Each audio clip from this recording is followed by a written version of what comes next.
Sir, आपण नेपाळमध्ये पाहिलं असेल की मोठी आपदा आलेली आहे, त्यामध्ये महाराष्ट्रातून सुद्धा काही पर्यटक अडकल्याची माहिती समोर येते. नेपाळच्या घटनेच्या संदर्भात पहिल्यांदा तर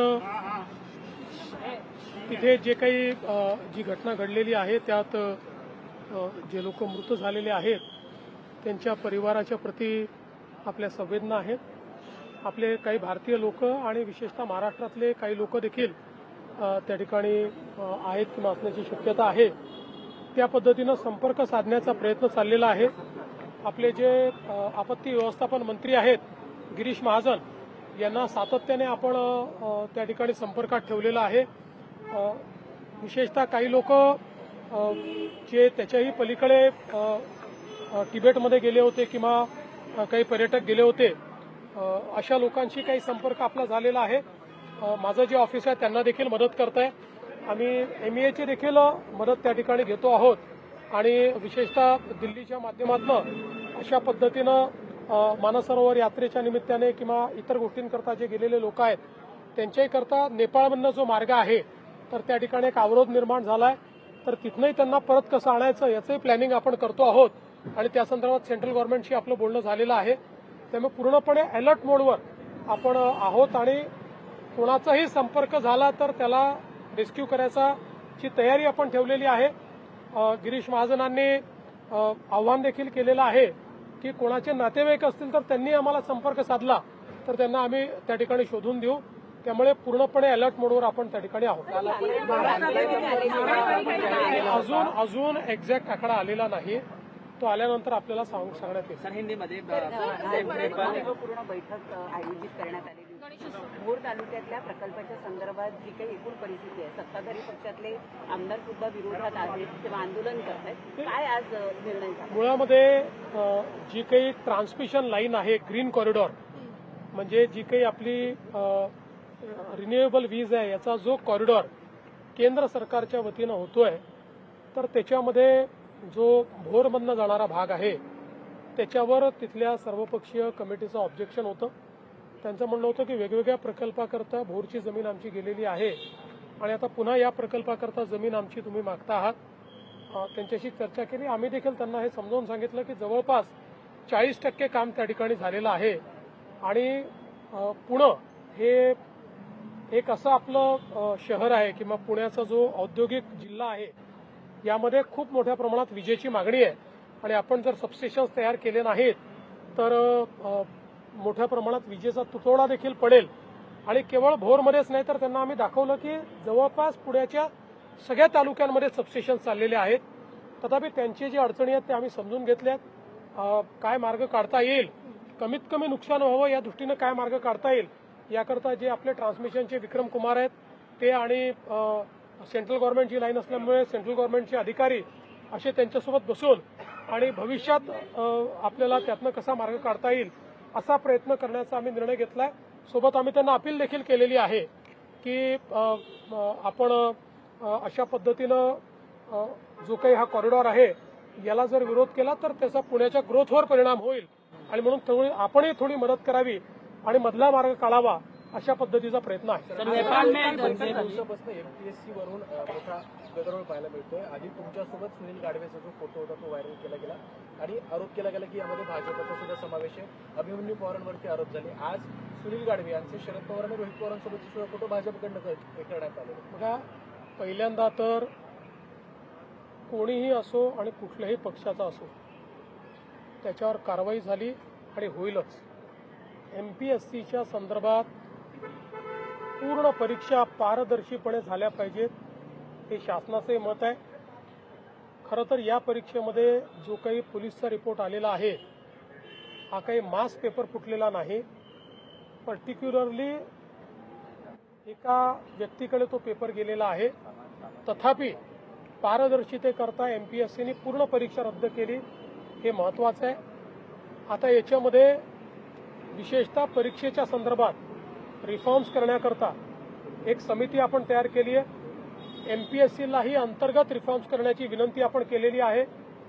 यापुढच्या सगळ्या परीक्षा या पारदर्शी पद्धतीनं झाल्या पाहिजेत असा आपला प्रयत्न आहे. त्याकरता MPSCला पाहिजे ती मदत ही राज्य सरकार करणार आहे.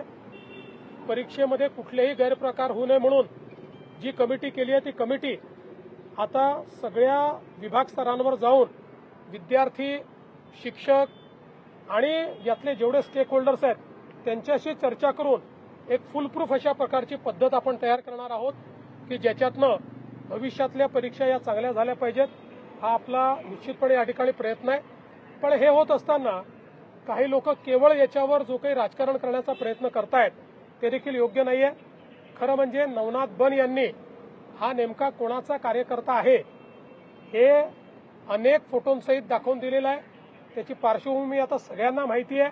त्यामुळे विनाकारण याच्यावर राजकारण करू नये असं माझं मत आहे. राज्य सरकारने मात्र हे आता मनावर घेतलेलं आहे. पुढच्या परीक्षा पारदर्शित झाल्या पाहिजेत या दृष्टीनं व्यवस्था आम्ही उभ्या करणार आहोत. नेपाल में सदी की सबसे बड़ी त्रासदी आई है. आंदोलनावर ठाम आहे. 29 तारखेला जे आंदोलन मनोज जरांगे पाटील यांनी जाहीर केलं त्या आंदोलनावर ते ठाम आहेत असं त्यांनी सांगितलं. बघा असं आहे की त्यांनी ज्या मागण्या केलेल्या आहेत त्या मागण्यावर सगळी कारवाई आम्ही केली आहे. पुढे देखील आम्ही करतो. चर्चा त्यांच्याशी चाललेली आहे. मला विश्वास आहे की आमची चर्चा करणारे जे काही सगळे प्रतिनिधी आहेत ते सरकारच्या घेतलेल्या जे काही निर्णय आहेत ते निर्णय त्यांच्यापर्यंत पोहोचवतील. मी एवढंच सांगतो, या सरकारने मराठा समाजाकरता जेवढे निर्णय घेतले आणि जेवढं काम केलं तेवढं पूर्वी कधीही झालेलं नाही. 2014 नंतर 2026 पर्यंत आमची जी महायुतीची सरकार आहे त्या सरकारनेच मराठा समाजाच्या हिताचे निर्णय घेतले आहेत. हे मात्र सर्व मराठा समाजाला देखील माहिती आहे. अजून काही घेण्याची आवश्यकता असेल तर ते देखील आम्ही घेऊ. नेपाल में बहुत बड़ी त्रासदी हुई है सर. महाराष्ट्र के कई आज मुंबईतल्या ऑटो चालक, टॅक्सी चालक संघटनेने माझी भेट घेतली आणि हाजी अराफात यांच्या नेतृत्वात ही भेट झाली. त्यावेळी त्यांनी पहिल्यांदा तर हे सांगितलं की महाराष्ट्रामध्ये जुजबी मराठी का होईना हे आलं पाहिजे, याचं आमचं पूर्ण समर्थन आहे आणि ते शिकण्याचा प्रयत्न आम्ही करतो. कशा पद्धतीनं त्यांनी प्रयत्न केला हे देखील त्यांनी सांगितलं आणि भविष्यातही हा प्रयत्न आम्ही करत राहू. पण वेगवेगळ्या वयातले हे जे काही टॅक्सी चालक, रिक्षा चालक आहेत यांना इतक्या कमी वेळामध्ये जुजबी मराठी शिकता येईल हे काही योग्य नाही, शक्य नाही आणि म्हणून आम्हाला वेळ वाढवून द्यावी अशा प्रकारची मागणी त्यांनी केली. त्यांनी 1 वर्षाची मुदतवाढ मागितलेली आहे. मी आज हा निर्णय केलेला आहे की 1 वर्षाची मुदतवाढ याला देण्यात येईल. कोणतीही कारवाई दरम्यानच्या काळात केली जाणार नाही. या 1 वर्षात त्यांनी हा निर्णय केलेला आहे की वेगवेगळ्या प्रकारे क्लासेस तयार करून, वेगवेगळ्या प्रकारचं लिटरेचर तयार करून आणि जुजबी मराठी जी आहे ही सर्व ऑटो चालक आणि रिक्षा चालक आणि टॅक्सी चालकांना ते शिकवतील.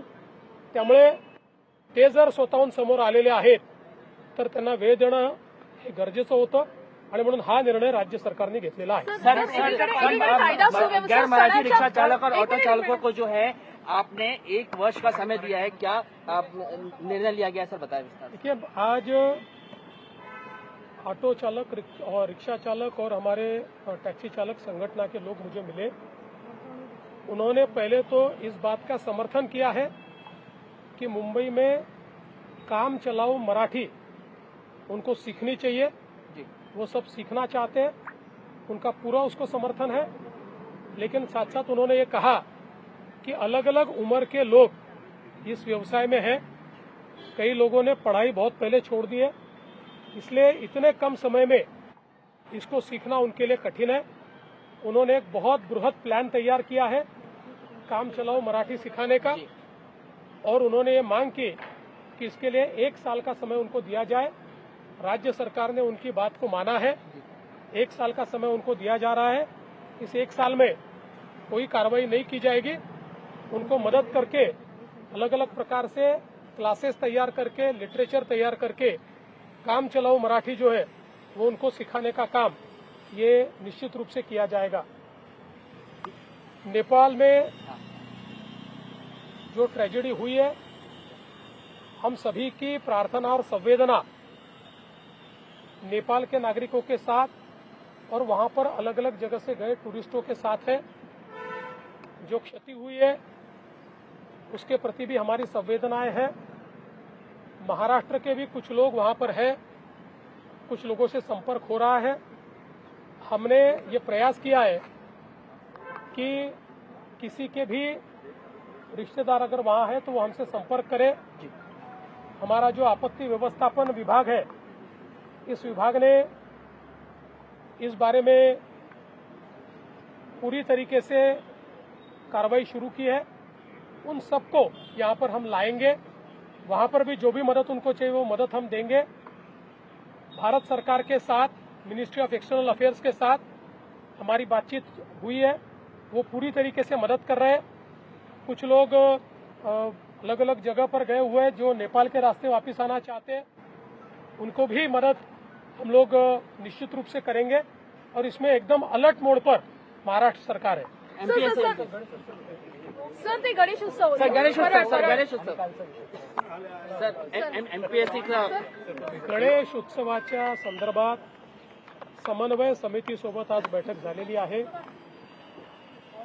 सुदैवाने माननीय उच्च न्यायालयाने मागील वर्षी जे काही नियम केले होते तेच नियम यावर्षी कायम ठेवलेले आहेत। त्या नियमाचं पूर्ण पालन, अरे ट्रॅफिक सोडा, तो ट्रॅफिक का अडवून ठेवला तुम्ही? ट्रॅफिक सोडा। त्या नियमांचं पालन करून या ठिकाणी यावेळेसचा गणेशोत्सव चांगल्या पद्धतीनं होईल। समन्वय समित्यांनी समाधान व्यक्त केलेलं आहे। सर्व प्रकारच्या परमिशन्स या देण्याच्या संदर्भात तातडीनं व्यवस्था झालेल्या आहेत, त्याबद्दल त्यांचं कुठलंही अडचण नाही। काही छोटे मोठे मुद्दे त्यांनी मांडले ते आम्ही तात्काळ करू। आमचा प्रयत्न असा आहे की हा जो काही सण आहे हा आपला राज्य उत्सव आहे। राज्य उत्सव असल्यामुळे या उत्सवाला चांगल्या पद्धतीनं संपूर्ण महाराष्ट्रामध्ये तो साजरा व्हावा या दृष्टीने आजची बैठक झाली आहे। कुठेही जे काही गणेश मूर्ती येण्याचे जे रस्ते आहेत किंवा विसर्जनाचे जे रस्ते आहेत यात अडथळे असू नये, कुठेही खड्डे असू नये, या संदर्भातलेही निर्देश जे आहेत ते देण्यात आलेले आहेत। आणि मला विश्वास आहे की चांगल्या पद्धतीनं, पारंपरिक पद्धतीनं आणि पर्यावरणपूरक अशा प्रकारचा गणेशोत्सव आपण साजरा करू। हिंदी में